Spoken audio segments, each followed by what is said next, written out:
This is fantastic. You know, the little Odysseus that you find solutions in impossible Yes, you situations. have to But be. I wonder how you felt, how your sense about Greeks or the bureaucratic apparatus, Well, it was in, because you work here with Americans and you yeah. see the professionalism. Well, it was incredible to me. In fact, I went with the producer, Jenny Barraclough, to a meeting at the Ministry of Culture. Now, I'm sorry, folks. This is NBC. This is huge. And they were like, she was coming begging them. I mean, this was unbelievable. They kept us waiting. It was just a horrible, horrible Yeah. How experience. do you explain this behavior by the Greek governments or Greeks It's in general? very, very interesting. One of the things that's in the archive that I'm presenting you with is an article from an English magazine about filming around the world or whatever. And there's a whole piece on that shoot, and with Jenny Barraclough talking about the difficulties and saying, well, when you go to Greece, you really need somebody on the ground that has connections. And we had Renee Pappas. So anyway, and I had a credit, you know, at the end of, you know, the other thing. So I was just happy that I was able to do it, that I was able to kind of out of the air, and because of people that I knew, got some wonderful shots that they needed when the Ministry of Culture was not being cooperative. So the next thing that happened was, again, I guess it was the American Embassy contacted me, probably. There was a TV series called Young Indiana Jones. And this was produced by Spielberg and Lucas, but they weren't directing them. But it was a TV series on American television. And there were two different actors playing Indiana. A little boy when he's 9, and then a guy he's in his 20s. But in every episode, he's in another country, and he's meeting somebody famous. Okay, when he's in Russia, he meets Tolstoy. When he's in Mexico, he meets Pancho Villa, you know, and this, that, and the other. So the episode that they wanted to do in Greece had Indiana with his parents, and his father, as you remember from the movie with Sean Connery, is a professor.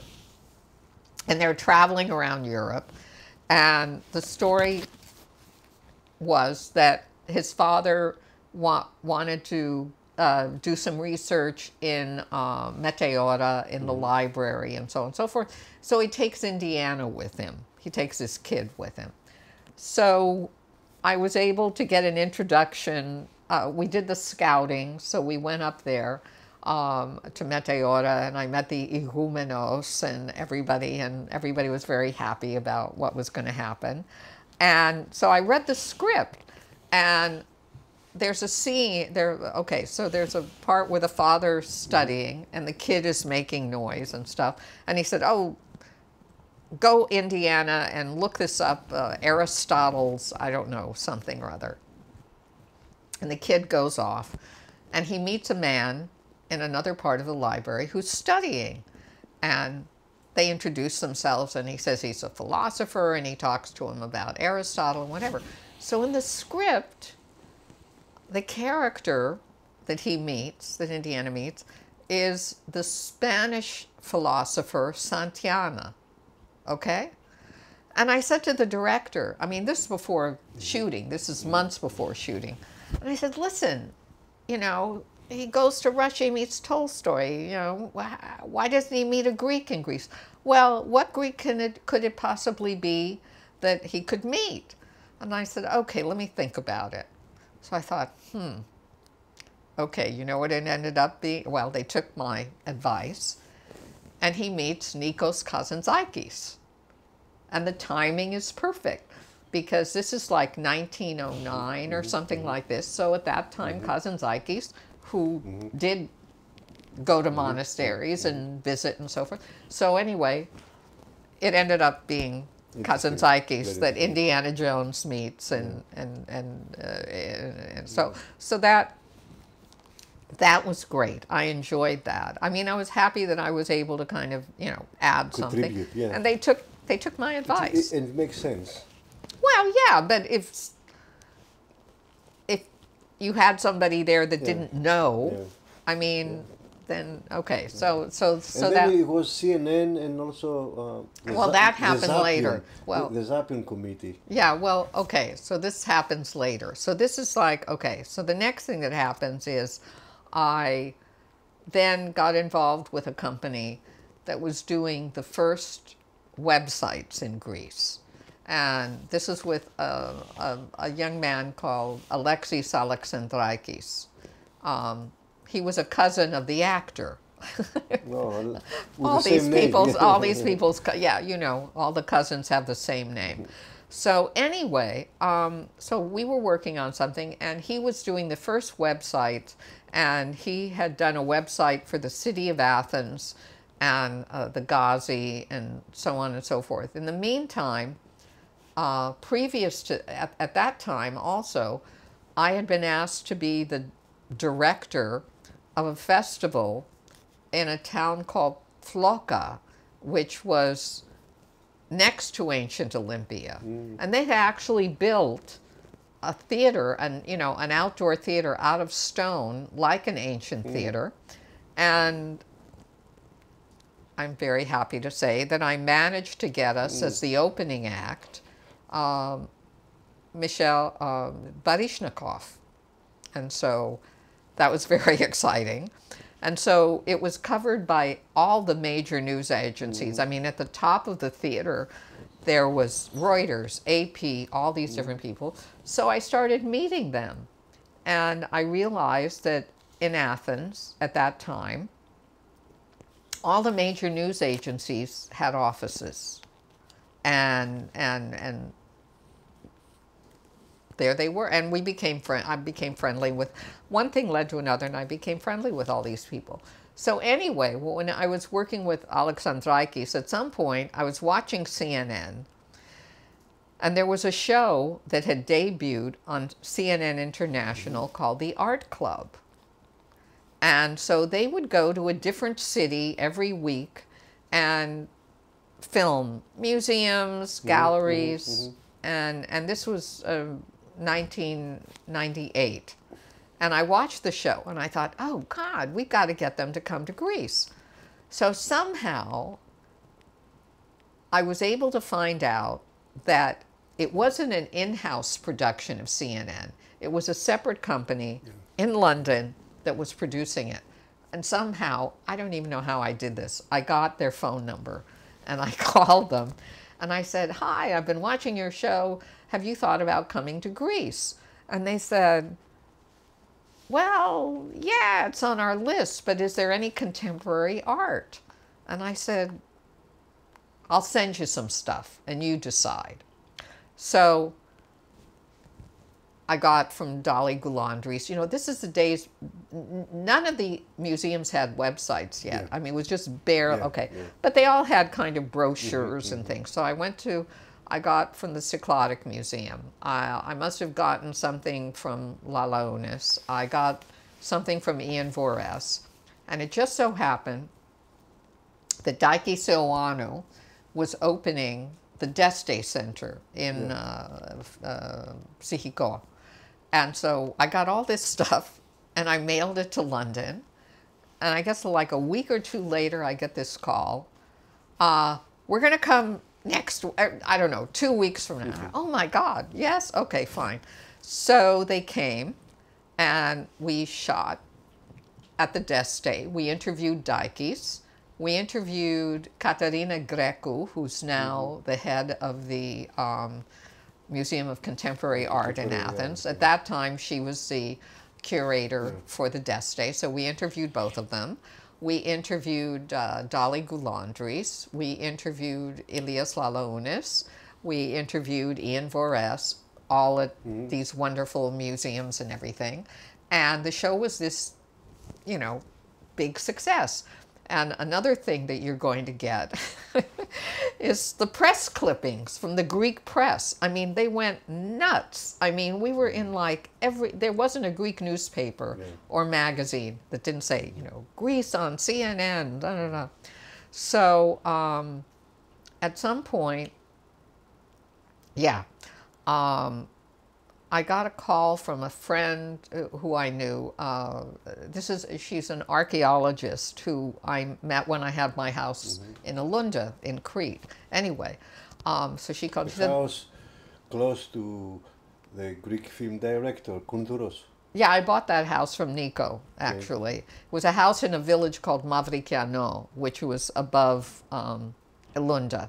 But that was anyway, so I had that house. But I knew Anita Moraitu, who was at the museum in Ios Nicola. Anyway, became good friends. So she said, oh, my friend Vasilis Kavathas, okay, who had a show on ERT. Yeah, she was a journalist. Journalist. She said, oh, he saw about you and CNN. He really wants to do a profile on you. I said, what? What, are you kidding me? He said, no, he wants to. So anyway, so he did. And we have that, and that was on ERT, and it was about, you know, the fact that I brought, you know, CNN and so forth.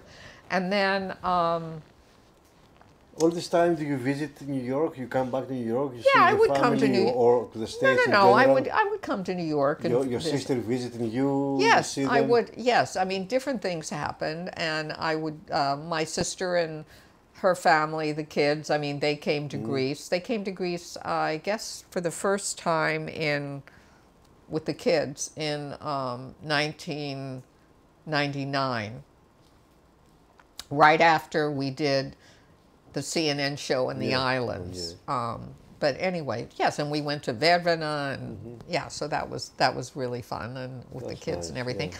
So then I proposed to the CNN people. I said, listen, there's art in the islands. Why don't we do the islands? Really? I said, yeah, I'll send you some ideas and we'll go from there. So we came up with, obviously, the Goulandris Museum in Andros. Fantastic. Okay. We came up with Achilles Drungas, who's a wonderful artist, a wonderful painter. He has a house in Athens near the Acropolis and another one in Syros. So we decided Syros would be a great place. Also, there were a lot of other interesting things there. We decided on Santorini, and then I had met. At some point, I knew that I needed some help of transporting us from place to place and getting certain things done. So Vasilis Kavathas at that point took me to dinner at Elisaveta Papazoi's house. She had a lovely house in Plaka, and at that point she was the minister of the Aegean. Remember, they had a ministry at that point. So anyway, had a meeting with her and so forth. And then when I looked at the logistics of everything, we were going to be shooting first in Athens at Drungas's house at near the Acropolis, fantastic neoclassical house. And then we were going to fly to Santorini, and there we were going to shoot this fabulous reproduction that the Nomikos family had done of the Akrotiri frescoes. And then we were taking a hydrofoil to Syros, and okay, we were shooting there. But then we had to get from Syros to Andros for the Goulandris Museum. And even though on the map they're like next to each other, there's no connection. There was no connection. No, I mean, there was no I mean, it was, what do you mean you have to go to Athens? I mean, this is insane. So this is obviously... It's called Agoni Grami. Yeah, I mean, it was ridiculous. So I said, okay, we need to get a helicopter. So I knew he was, at that time, the Minister of Development, Venizelos, okay? And so I said, okay, look, we've got CNN, whatever. I need a helicopter. So I got a helicopter. So they picked us up in Seattle. Well, we did it in 2 trips. This is really funny. So I went with the equipment, and then we flew, I mean, it was like boom, boom, into Andros. And it was just like something on top of a hill with a little fence around it and a lot of brovada outside. So we landed in the helicopter. They took all the equipment, and there was a guy with a truck to meet us and everything. And then the helicopter flew back to Cerros to pick up the director and the cameraman and the presenter, and then we flew back. So we spent a wonderful day and a half, I guess, on Andros, and we interviewed Elise Goulandris, which was a wonderful interview with her. And they were doing an exhibition at that. That exhibition was called Masters of the 20th Century. So it was 1999. It's a fabulous exhibition with Degas, with Cézanne, I mean, it was just extraordinary. And then we had another helicopter, a bigger one, taking us from Andros to the Athens airport. And then from there, we took an airplane and flew to Rhodes. And in Rhodes, we did the Castle Palace of the Knights. We did a couple of artists who were there. And then we also had a really nice interview with the late Hari Kambouridis, who was a Greek art critic and so forth. And he talked about the municipal gallery in Rhodes, and they had a very extensive collection of contemporary Greek art. So that was the second CNN show that I did. And then the third show was in 2000, and we decided we did Athens again, and we featured, the Binaiki had just reopened after renovation. I guess it was almost a 10-year renovation, very long, where they had dug down and out and everything.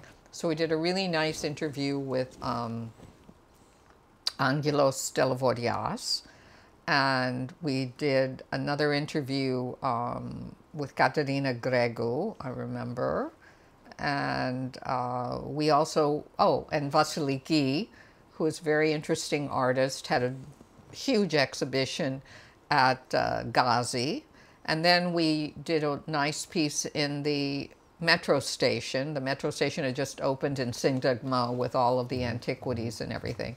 So, but that was the last show we did. We were planning to do more shows, but then 9/11 happened, and the show went off the air on CNN. So, never did it again. But I have the videos of all of those shows, and they're quite nice. They're here in your archive. Yes, they're there in my... We're going to upload.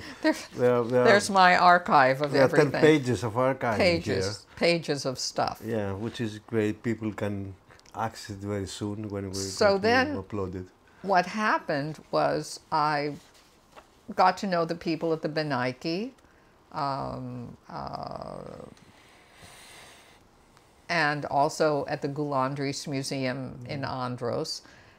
And I talked to them about, well, you know, there are all of these foreign press, you know, they all have offices here. Do you invite them to your openings? Oh, no. You know, they had, yes, they did have publicists. They did have press conferences, and they invited the Greek press, but nobody was dealing with the international press. And I said, well, they're here. They have offices. Let's invite them. So at that point, I started handling international press for the Binaiki, for the Goulandris Museum in Andros, and then the municipality of Rhodes, because at one point, I think the next thing that we did in Rhodes was Rhodes was the host for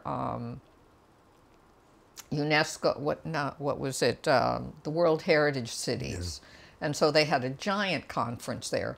So I started taking all of these journalists to all these different events all over Greece. And this is before the Olympics, so it is like a warm-up. It was before the Olympics. Well, it was before the Olympics, and everybody, what was happening is that all of those offices where maybe they had 4 or 5 people, they then had 10 people and 15 people, and they wanted stories, and they wanted great culture stories, and they loved the idea. And this is a critical point for me, because outside of Greece, people have a fascination about antiquity, Yeah. which is a great thing.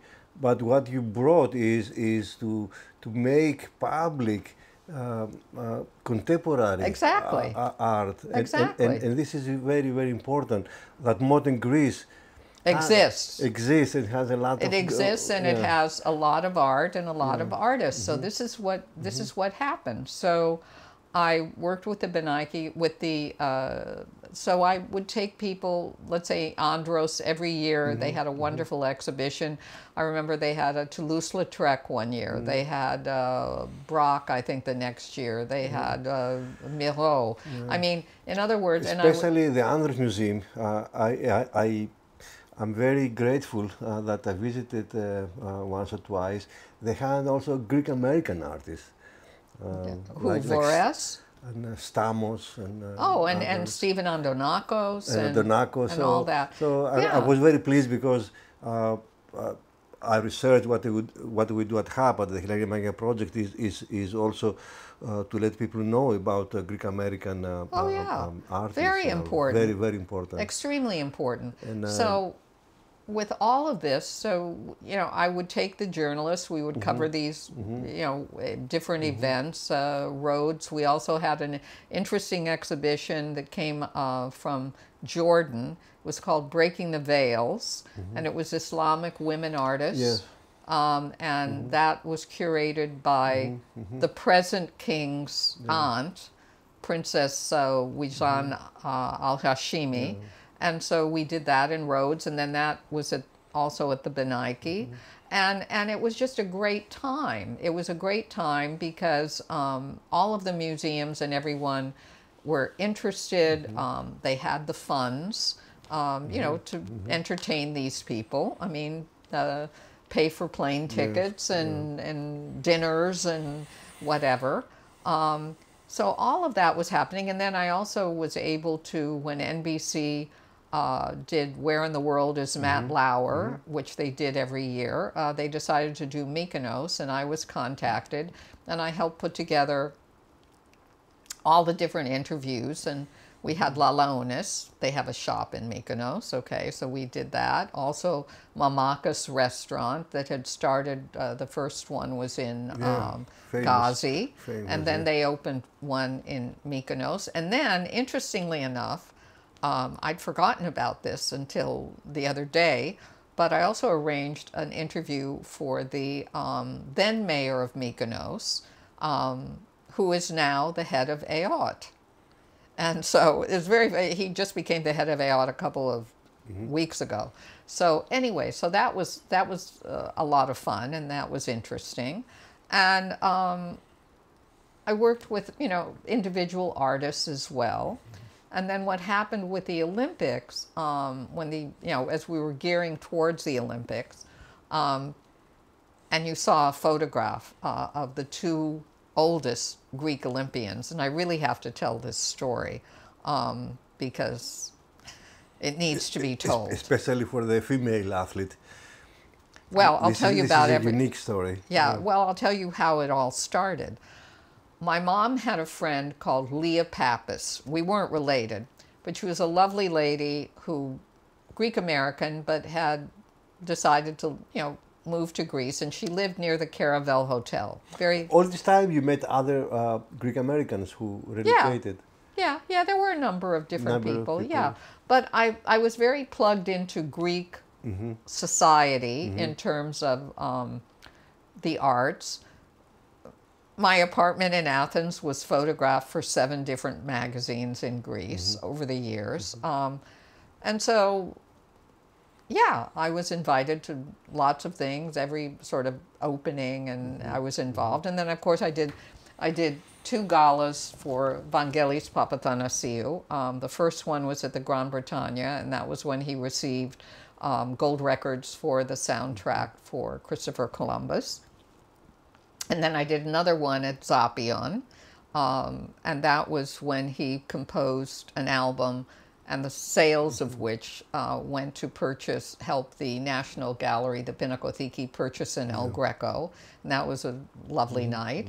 And I also organized the gala for the 100th anniversary of the Athens Tennis Club, because it was founded in 1896 for the game. So these all happened.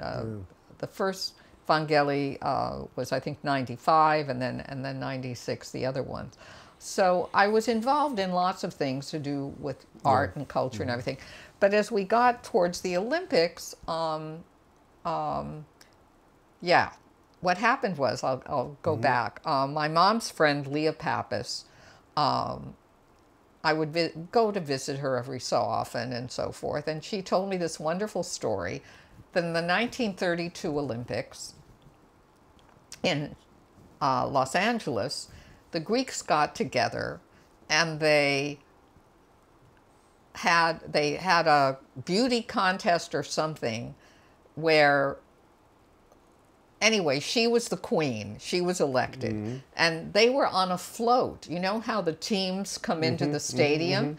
So she was on a float, you know, Miss Greece, whatever the title was, I'm not sure. Anyway, so she showed me the press clippings and everything, and she said, oh, there was this really lovely guy who she was in touch with, this gentleman called Pete Klenzos, who was Greek-American, but was on the Greek team, and he was a pole vaulter. Okay, so she told me about him, and I said, wow, 1932. I said, how many, you know, and she said, well, you know, he's probably the oldest Greek Olympian. I said, has he been invited to the Olympics? She said, I don't know. I said, wow. So at that time, I have a very wonderful friend who just passed away a couple of years ago called Strati Stratigis. Now, Strati was the original president of the Athens Olympic Committee, okay? If you remember what happened, Yana Angelopoulou was heading the bidding, and then when Athens got it, she wasn't asked to come and be the head of it. Strati was. So I went to him. Meanwhile, he had then left that position because he had been a childhood friend of the former king Konstantinos, and he had been invited to the wedding of, I can't remember who it was, Pavlos or someone, one of the sons or something. And they got very upset. You know, it was PASOK at the time. They said, you can't go to the wedding and be president. He said, this is anyway. So I went to Strati and I told him this. I said, look, this guy is the oldest Greek Olympian. He said, he's got to be here. So he took me to, I can't remember, anyway, someone at AOT, and I told him the whole story. And I said, what do you think? He said, of course we have to bring him here. So they did. They brought him and his son. He was 95, 96 years old at that time. Anyway, they brought him, put him in a hotel, had tickets for him for the games. They flew him from America? AOT did, not the Olympic Committee. No, I mean from here, from America. No. He was living in Greece at the time. No, he lived in Los Angeles. This is what I'm saying. Yeah, so a 96-year-old Olympian traveled to Greece. This is amazing. Yeah. Now, okay, and then I had seen on television in Greece this Mrs. Linardatou, who was the oldest Greek female, Olympian. And they asked her on Greek television, you know, before, it was months before the games, well, have they invited you? They had not invited her. I said, what? I mean, what a no-brainer for publicity. I mean, this was unbelievable. And I said, this is ridiculous. Not only publicity, but also respect. Yeah, well, thank you. Yes, yes. But I thought, this is incredible. Okay, so somehow I got in touch with her, She knew Pete Klenzos because he had come to Greece after the Olympics in '32, and he had won the Balkan Games, or Yeah, as I a pole remember. vaulter in a Yeah. whole big thing, and they had met and they knew each other from back then. And I just said, look, if they're not going to do something, I mean, at the Olympic Committee, I mean, then we've got to do other things.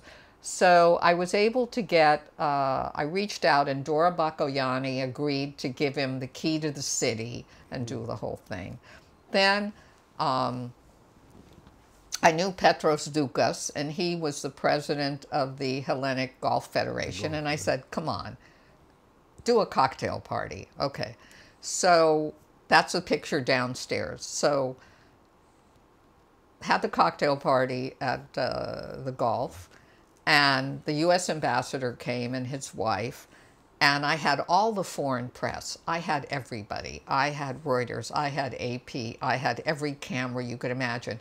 And when the two of them, when she got there and they greeted each other, all of these tough journalists were in tears. Of course.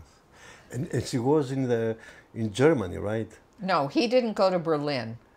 She did. She did, yeah. He was in the 1932 on the Greek team. He was Greek American, but they put him on the team. Okay. She was the first Greek female track athlete, and she was in Berlin. In Berlin. And then after the war, London, 1948. That's unbelievable. And you know something? Yeah. Yeah. When you do something like that, Yeah. but for the life of me, I still cannot comprehend how the Athens Olympic Committee didn't have those people. They should have lit the torch.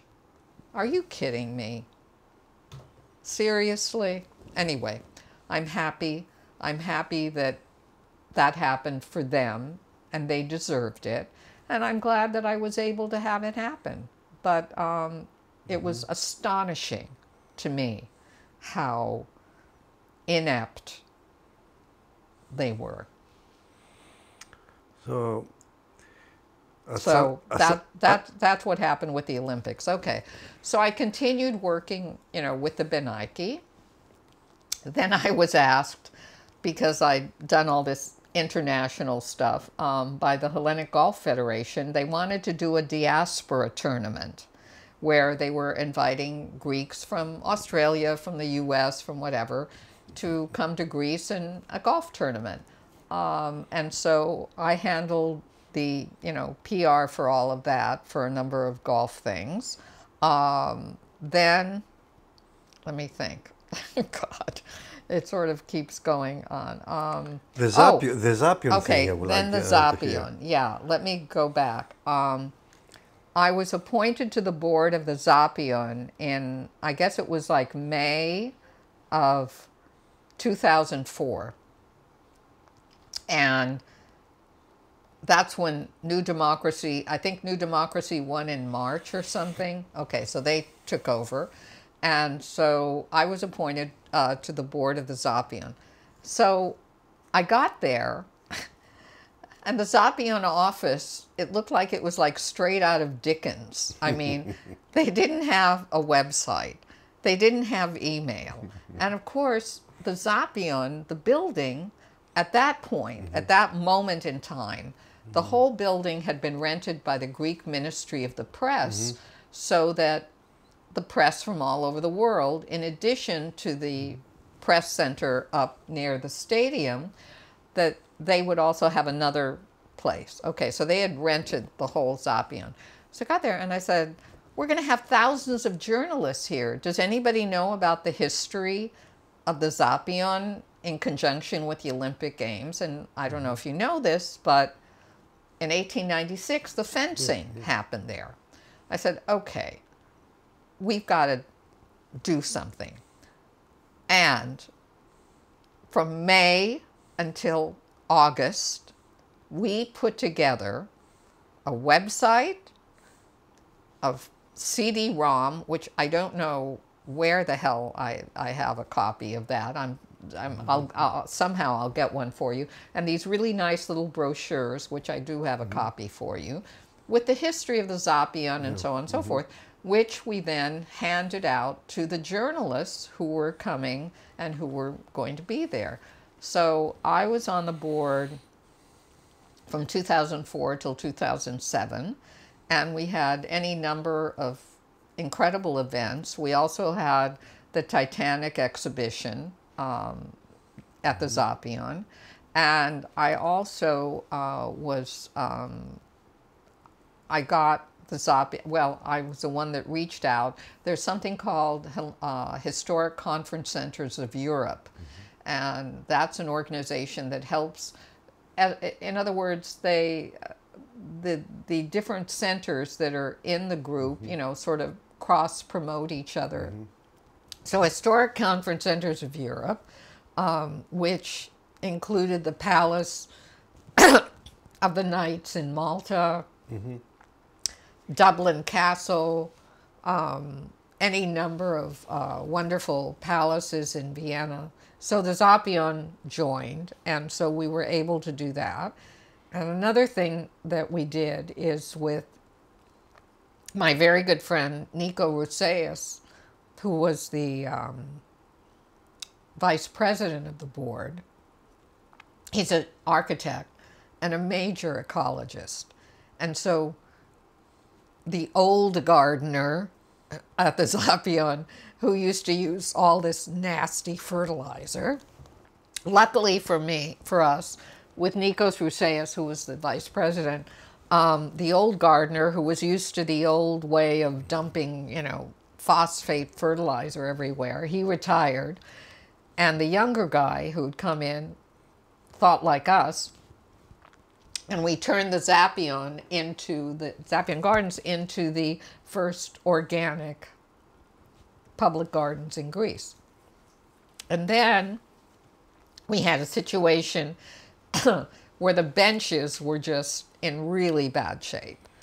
So I said, hey, why don't we do what they do in Central Park? We'll call it the Friends of the Zapion.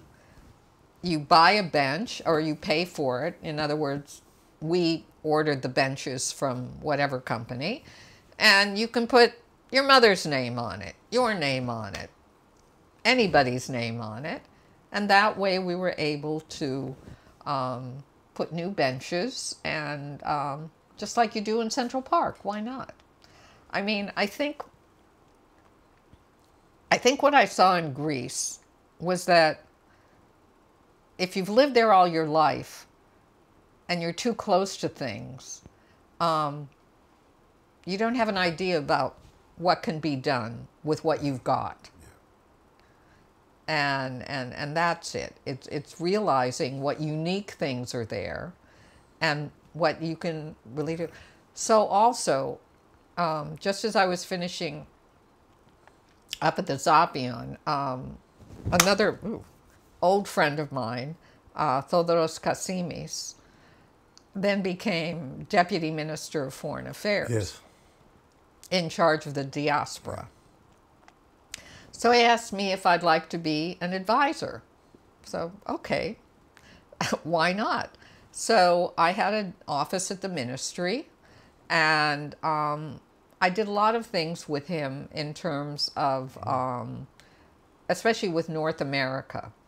And so what happened in several cases is that he was supposed to go to South America. He was going to Argentina, or he was going somewhere else, and he had been invited by different Greek American organizations to attend conferences and this, that, and the other. So he sent me several times to Washington, to New York, to give a speech.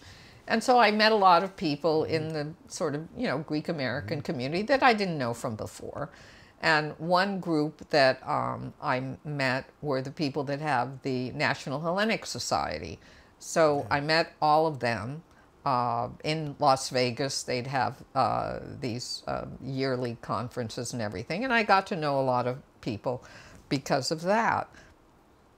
Then what happened in Greece, as we all know, oh, wait, and in between, oh, yes, of course. when I was at the ministry with Thodoros, the EHEPA decided to have their convention in Greece for the first time since 1970, I guess it was. Yeah. And Thodoros said to me, listen, you know, we want to do some, and Dora Bakoyani was the minister at that time. So he said, look, we really want to do a big opening, you know, reception for them. And I said, what, you know, obviously it should be at the Zapion, so, you know, what can we do? So I said, okay, let me see what I can come. And I have to tell you, you know, you went to most of these things and the food was crappy. I mean, it was just boring and awful. And so I said, well, let's see what we can do. So a very good friend of mine, Ari Kefaloyani, who at that time had founded a company called Gaia, which was doing, you know, really high-end olive oil selling to Whole Foods and lots of different companies in the U.S. and Europe. So I said to him, I said, look, we really want to give them, you know, a really great Greek food. I mean, really wonderful thing. So he put together a team of the top chefs of Greece. And I'm very proud to say that all the food, all the wine was donated from the Butari, all the different wineries, okay? All the food, the chefs, the waiters. I had musicians who were playing, you know, like the songs from the 30s and 40s, the Greek songs, okay? I also got, I put together gift bags for everybody. And again, I got everybody to give, like the people from Atiki honey, everybody got a thing of honey, Kores, we had cosmetics and stuff. I mean, we got really cool stuff. They all left with gift bags, the food was incredible, and the only thing that the ministry and the Greek government had to pay was the rent for the Zapion. Everything else I got sponsored. Yeah. Well, and that's the way to do things. If you permit me a footnote. Yes. The last time I checked, which is 2 weeks ago, when I was in Greece, the benches at Zapion or around the area are destroyed. Unbelievable. It was in the newspapers. Yeah, I saw that. So don't just take my word for it, but it is a disgrace.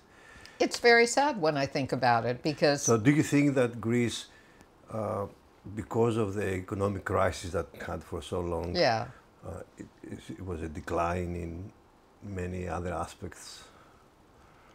Look, I haven't been to Greece since 2018. I went, and I think that, you know, I'm just hoping, I'm very heartened by the fact that there are young people there that are innovative, that are doing, and you have to have, you can't have this mindset that, you know, the government's going to do everything. You have to have sponsorships. I mean, like I said, this HEPA thing, why not? The people that provided the food, those companies, they were happy to present their products. They were happy to have the put their products in the gift bags and everything. I mean, these are just no-brainers, you know. I just think that those kind of things have to happen. So then what happened to me is, again, the crisis happened, and as you know, the first thing that gets cut in any crisis are the arts. The arts, and so even the Beinaki Museum and places like that, I mean, instead of being closed 2 days a week, they were closed 4 days a week. I mean, and it was a very depressing situation. So in any case, I got a call from a man called Art Demopoulos, who is the director at the National Hellenic Society. I knew him. And he said, listen, John Kalamos is coming to Athens for a conference. You know, you met him in, you know, one of our... He's your compatriot from Chicago? Right. So this is what happened. So I met John Kalamos in at National Hellenic Society and a couple of other things, and I knew him, and he was from Chicago. And so he asked if to have a meeting with me. And so I did. I met with him, and he said that he had just been made the president of the Board of Trustees of the National Hellenic Society Museum in Chicago. And in the old Greek community there. Yes, yes. You know, where my family had been since 1897. Yeah. So he said, would you consider becoming our director of development? I suppose that, you know, people had told him, let's say, about the thing that I did at the Zapion and all these other different things. And he said, because, you know, you are somebody who realizes that, you know, corporate sponsors and all that sort of thing. I said, well, you know, my life is here. And no, would you come and meet?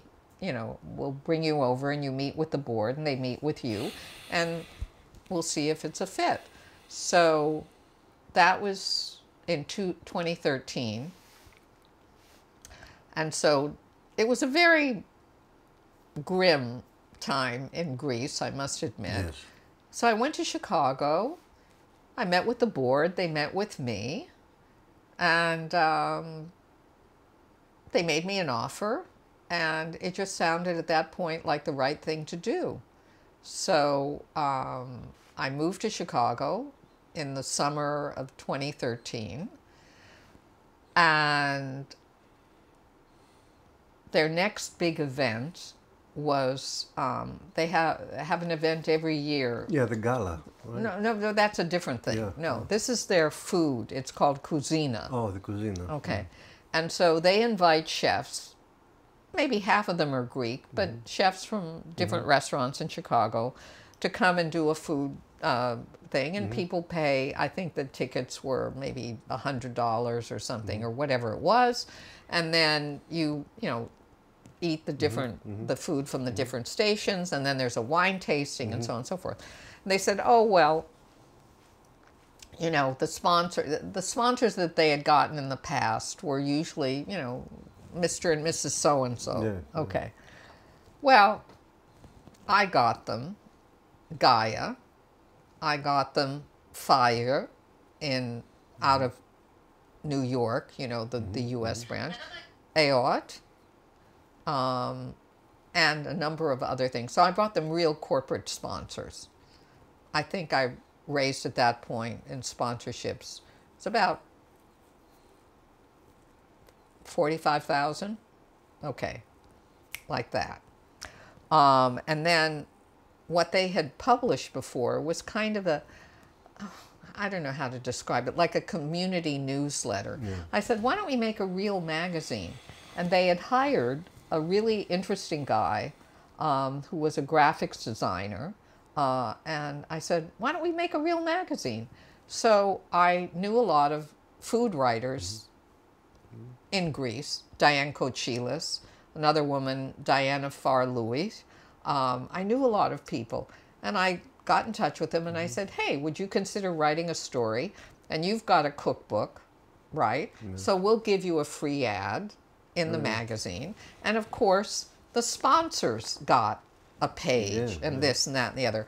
So you now, in my archive, you'll have the two magazines that I produced for them. Goodness. The 2013 and the 2014. Diane Kochilas, she gave an interview to us, to the good. Hellenic Project. Yeah. Well, I've known Diane for a really long time, so she wrote a piece. She's fantastic, Yeah, and so she wrote a piece. So we had a great story, and it was a real magazine. It was a real magazine with real ads from companies. I mean, and we got ads from all sorts of it. Anyway, so I was very happy with that. And then I lived in Chicago for about 4 years. And did a few other things with a couple of galleries there and curated a couple of photography shows and so forth. But then I got involved, well, you know very well. When I was in Greece, I met a wonderful photographer called Vincent Giordano, who was not Greek, who was Italian, who was not Jewish, but he had stumbled across this little synagogue on Broome Street in New York, which was a Romagnat synagogue. And one thing led to another. He got some grants, including a Fulbright, and he was able to both photograph and do videos and interview people in Yanina at the synagogue there, and of course in New York. And I met Vincent because my friend Artemis Zanetu is the head of the Fulbright Foundation in Greece. So she'd invited me to a concert or something, and she introduced me to him and to his wife Hilda. And he started telling me about this project with the Jews of Greece. And I thought, God, this is, again, you know, this is a great story. This is something interesting. And then, as you know, sadly, Vincent died. Yeah. So when I did move to Chicago, I called Hilda to say hello and I'm so sorry and so forth. And she said, Renee, can you help? Because this is something he dreamed of, you know, this of his photographs, of having exhibitions and so forth. So she introduced me to Sam, and who had, his NGO had received the grants and so forth for Vincent's projects and everything. And we joined forces, and sort of the rest was history. And then we came to you at Queens College, and you now have the Romani Memories. Yes. I'm very honored. Exhibition, archive. And we did one exhibition at the consulate, at the Greek consulate in New York. And then a couple months later, we did another exhibition in Washington. In Washington. At the embassy. The embassy. And then COVID. But you guys really rallied, and thanks to the Jewish Studies Department too, we created the online exhibition. And in collaboration with the library of Queens College. And with the library, okay. And then 3 lectures, which were very And cool. This is a unique event we did. Not only the president of Queens College presented something, but then the Artemis was there, and the former mayor of Yanina, the first Jewish, that was a nice, who unfortunately passed away last year. He was the first Jewish mayor in Greece. Yeah, that was a lovely thing. And I'm hoping, of course, that you are going to continue and have more exhibitions around the country, the U.S. and in Greece. But anyway, so then COVID happened, and we were all in a state of it changed suspended animation. And then a dear friend of mine, I've known for a really long time, called Theo Kolomerakis, we started talking. He's someone who was sort of the king of the home movie theaters. He had a very successful company. He was Greek, but had come to New York to study film at NYU, and then got sort of sidetracked and was working at Forbes magazine. But he loved not only movies, he loved movie theaters. And so he and his friend, this is 40 years ago, bought a brownstone in Brooklyn, and he went around salvaging seats from old movie theaters and everything, and created a home cinema. And that was just when you had these, big fat beta, but instead of having to have a projector and reels of film. So suddenly, by accident almost, he got into the business of designing home theaters, and he did Eddie Murphy's, he did Ron Lauder's, he did Barbra Streisand's. I mean, he just, was very busy. And then he decided at some point he wanted a house in Greece. So his house, have you been to it? Yeah, you've been to the house. Well, he has an indoor cinema and an outdoor cinema. Amazing. And then COVID happened, so he couldn't move around. So he started talking to a lot of his former classmates in Greece who were filmmakers, and saw that there were some very talented people in Greece who were making films, but that their films weren't getting distributed in the rest of the world. So he thought of starting a platform, which is happening right now called Greek to Me. And initially it was about showing Greek films, not only feature-length films, but short films, documentaries, and so forth, with English subtitles, and having it on a kind of pay-per-view. And then over the last couple of years, it really kind of expanded into a website that's covering Greek, again, contemporary music, art, food, and what. So the website launched the beta version in March, and we had a number of sections, and of course we've created something like 50 of our own videos on so many different subjects. Again, subjects that nobody really thinks about Greece. One of the directors did a wonderful video on, I don't know if you know where Leonidio is. Yeah, of course. Okay. So historic place. Yeah. So what's really interesting about Leonidio is they have these really steep cliffs. Yeah. Well, there's a whole world out there of rock climbers. Yeah. So in Leonidio, the people who started the Rock Climbing Association, there were 2 women. And now they have they have people from all over the world going to Leonidio to climb up the rocks. We also had a wonderful video that's up now that was done on the salt. You know, in Mesolongi, you have these salt in lagoons or something, and then they take them out. And Alikes, called Alikes. Yes. It was also in my hometown, Volos. Yeah, so I mean, all these things that people don't really think, salt, okay. But great stories done by really good filmmakers who have real talent. And so we've got sort of 50 of our own, and then we have a really good relationship with the Benaiki, with the Goulandris Museum, with the National Hellenic Society. So we have another section in the website that has their videos. In other words, we host the videos that they've made. So we have our original videos, and as of September, we'll have a whole section on travel, on food, and then we'll have calendars that will be one for the fine arts, which will be museum shows and gallery, and then performing arts, which will be music, theater, and dance. And initially it'll start out with all of those things in Greece, but then we want it expanded. For example, okay, let's say at the Metropolitan Museum a year and a half ago, of course there are the Greek and Roman galleries, but they had an exhibition called Chroma.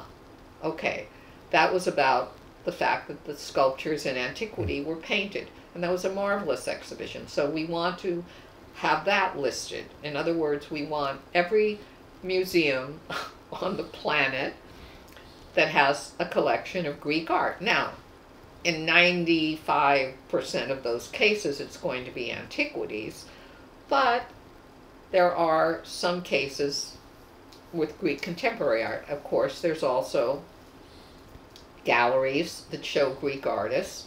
They don't have, in most cases, they're not particularly Greek galleries, but there are a number of Greek artists that are showing in London, in New York, in different countries around the world, and we want to showcase those people who are showing around the world, and let people know that Greek art is alive and well.